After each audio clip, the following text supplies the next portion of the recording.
ونصلي ونسلم على رسوله الكريم وعلى آله الطيبين الطاهرين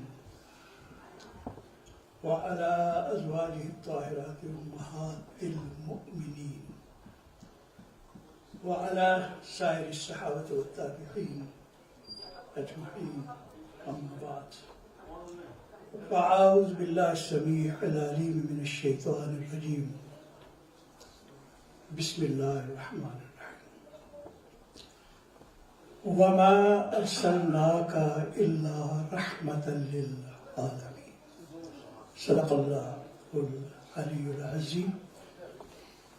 إن الله وملائكته يصلون على النبي يا أيها الذين آمنوا صلوا عليه وسلموا تسليما. محمد وعلى آل سيدنا مولانا محمد وسلم. الصلاة والسلام عليك يا سيدنا يا رسول الله وعلى آلك وأصحابك يا سيدي يا حبيب. zeer geachte ulama-i-kiram, islamgeleerden, mijn beste broeders en lieve kinderen, assalamu alaikum wa rahmatullahi ta'ala wa barakatuh.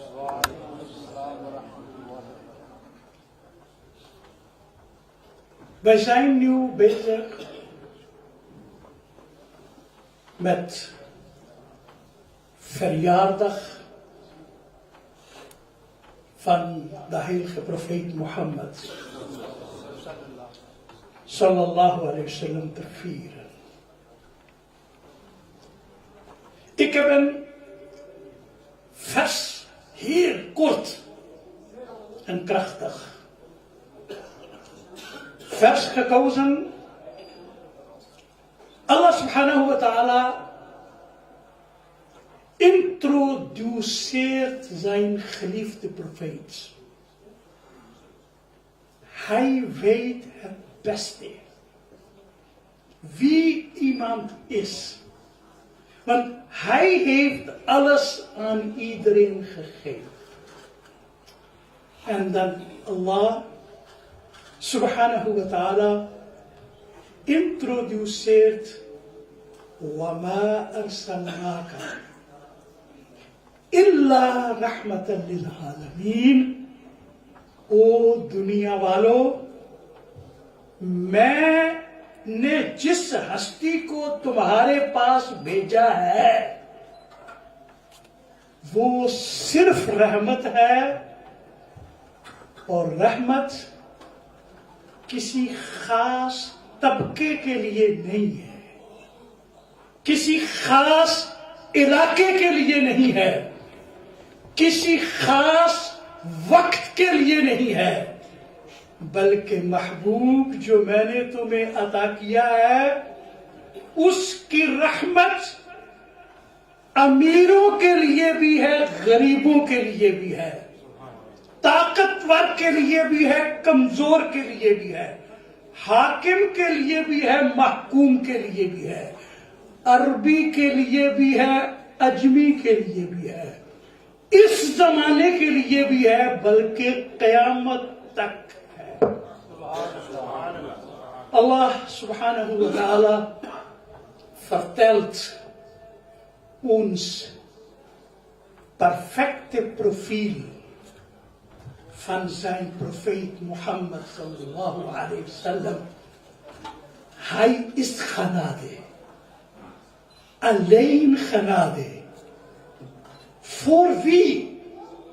Wij zijn altijd, wij hebben genade, maar voor beperkte groeperingen. Maar genade van Mohammed sallallahu alayhi wa sallam is voor iedereen. Voor sterke, voor zwakke. voor de mensen die in de regering zitten, voor publiek, voor zijn tijd en ook tot de laatste dag. Zijn genade is niet beperkt. In deze wereld, might is right. Might is right. जिसकी लाठी उसकी भैंस और उसका नया वर्जन ये है कि जिसकी लाठी उसकी भैंस गुज्जर समेत। पहले तो सिर्फ भैंस की बात थी, अब वो गुज्जर भी उसी का है जिसके हाथ में लाठी है, सिर्फ भैंस नहीं है, वो भैंस का मालिक। वैसे गुज्जरों की मैं बहुत रिस्पेक्ट करता हूं। Recht van de sterkste, dan in welke tijd dan ook, welke gebied dan ook, de zwakkelingen moeten bijeenkomen, actie voeren, protesteren voor hun rechten te krijgen. Maar als je komt bij profeet Mohammed sallallahu alayhi wa sallam, hij was voor elke zwakkeling, elke persoon die zwak was. De positie van een vrouw, ये शोर बहुत ज्यादा है, पता नहीं स्पीकर उनके पास है या मेरे पास है। ये बच्चों की नहीं, कुछ बड़ों की भी आवाजें हैं। बच्चों का तो बहाना होता है जी। तो vrouw in elke situatie, zelfs in Europa, het is nog steeds niet gelijk. In één kantoor, zelfde job. Man wordt meer betaald en vrouw wordt minder betaald. Waarom? Ja, vrouw. Maar bij profeet Mohammed sallallahu alayhi wa sallam, wat was dat? Als je ziet wat heeft iemand gekregen, dan moet je ook voor evaluatie zien wat was de positie van dat groep voordat. Voor de tijdperk van Mohammed sallallahu alayhi wa sallam is een vrouw op de aarde gekomen. Een baby meisje is geboren. Oh, meisje is geboren. Een calamiteit. Het is niet de gelegenheid om moeder en vader te faciliteren. Feliciteren, faciliteren kan ook. Maar het was niet het moment, geen aangelegenheid om te zeggen, Mubarak ho, gefeliciteerd. Nee, het was een calamiteit. Wat gaan wij doen? Ja, enige optie is, wij gaan haar begraven. Ja, maar zij leeft. Hoe kunnen wij een levende persoon begraven? Ja, dat is een meisje toch? En dan werd zij heel vaak begraven. Het was ramp voor een familie dat een meisje gekregen heeft. Profeet Mohammed sallallahu ta'ala alayhi wa sallam heeft gezegd: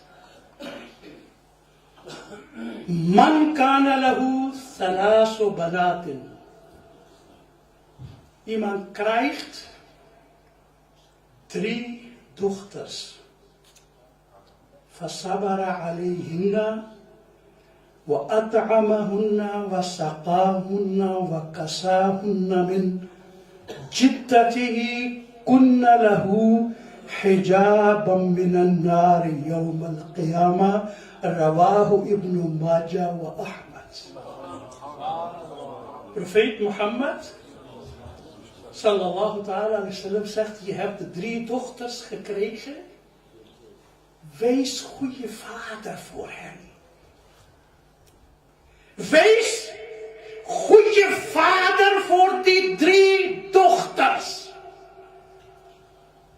Kunna lahu hijaban min an-nar. Zo gaan jou beschermen van hellevuur. Die dochters gaan jou verdedigen.